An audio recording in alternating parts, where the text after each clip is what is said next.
सम्माननीय सभापति महोदय, उपस्थित सभा सज्जन मंडली, परम पूज्य गुरुजी गुरुमा वृंद एवं उपस्थित मोर छोट बड़ भाई और भौणी माने, भारतर 75तम संविधान दिवस पालन अवसर में मते किछि कहिबार सुजोग मिलिथिबारु मु निजको धन्य मने करुछि।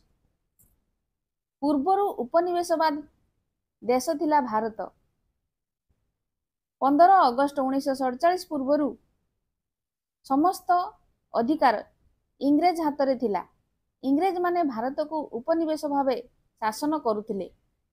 स्वाधीनता संग्रामी मानकर सफल उद्यम रे 1935 इंडिपेंडेंस एक्ट इंग्लैंड पार्लियामेंट रे पारित होइथिला जे भारत को 15 अगस्त 1947 रे स्वाधीनता दिया जिवो।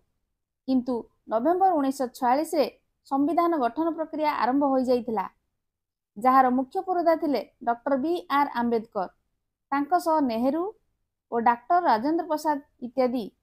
पाखापाखि 3 वर्ष परे नवेम्बर 1949 रे 26 तारिख रे कार्य संपूर्ण होइथिला, किंतु कार्यकानी हेला 26 जनवरी 1950 रे। इंडिपेंडेंस एक्ट रे उल्लेख थिला जे 15 अगस्त 1947 रे भारत को स्वाधीनता दिया जिवो।